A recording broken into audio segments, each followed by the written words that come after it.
We have a question from Carl.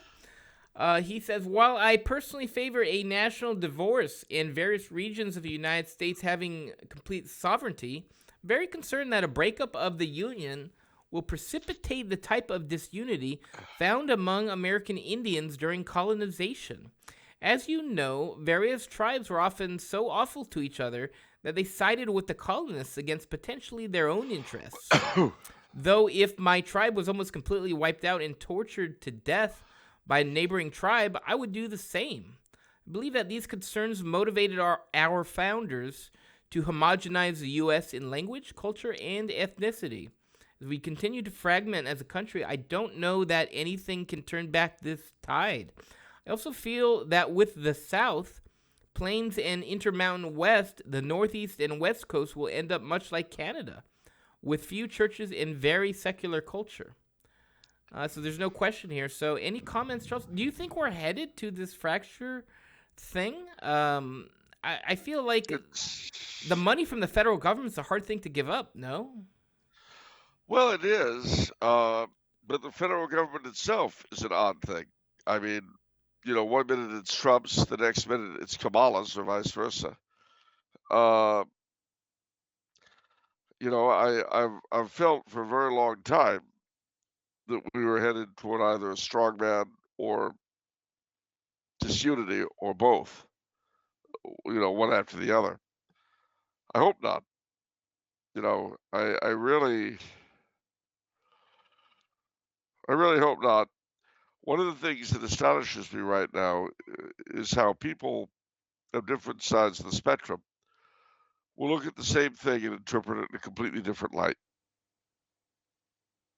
And it makes it almost impossible to believe to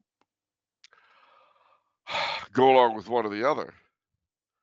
Because, they both got pure, incredibly rational explanations for everything as to why, say, this is the most wonderful thing that's ever happened, or why it's the most terrible thing that's ever happened. But everything's based upon data that may or may not be true. Uh, I can't imagine our country breaking up, not just because of the federal government. I mean, I can't imagine it. Let me say that. I can't imagine it doing it any time in the immediate. I certainly wouldn't want it to. And this is another thing that separates me from younger people because a lot of young people don't have the attachment to the United States of America that I do, that people my age tend to. Uh, because, I swore to defend the Constitution of the United States against all enemies, foreign and domestic. But even when I took that oath, I was aware that in some ways, if I were to take it literally, it would mean rebelling against the then government. you know, uh, I wish that oath were purely for the defense of the United States, rather than a document. Uh, I'd be lying if I said it isn't something that has me terribly concerned. Uh, I feel like in order to fragment, everyone would have to willingly give up all the drugs and the handouts, the metaphorical drugs, the entitlements, social security. I ain't giving up my Like, entitlements for nothing. well, that's what I'm saying, right? Wouldn't fragmentation require that because you're not because there's no one funding the federal government anymore for these entitlements, so everyone would Well, have to reject them. that's very true, and it would make. Well, I remember, not to bring up Ireland yet again, but I remember in '69 during the troubles in Belfast. Uh, I asked my dad if he ever thought there'd be a united Ireland, and Dad said not a chance. And I said, why? He said, son, who paid the dole for Northern Ireland? Not the South. They don't have the money. If Northern Ireland united with the South, they'd all go bankrupt. They can't afford that kind of dole. So mutatis mutandis, The financial aspect is a very difficult one.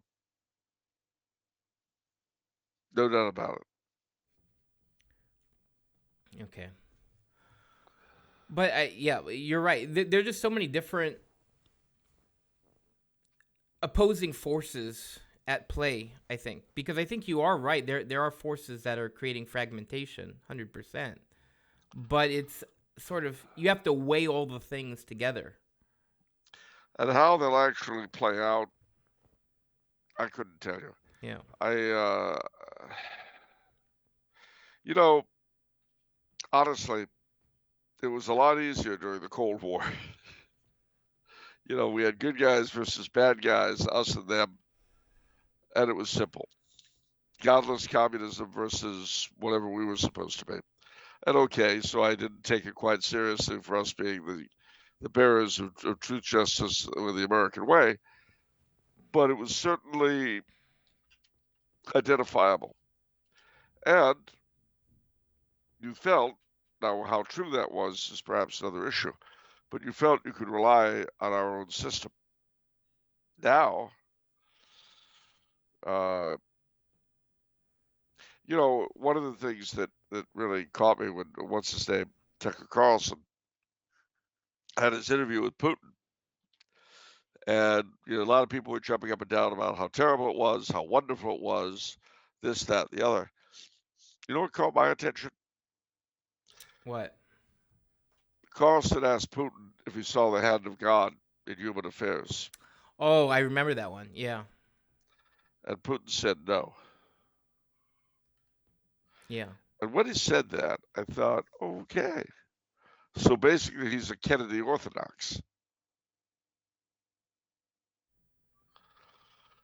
Yeah. We're all looking for a good guy, and we're all looking for villains, but we're looking for good guys first. The problem is today, the here and now, they're very hard to find. Yeah. We project our hopes onto these people, just as we project our fears onto them. I don't know that they're worth either one.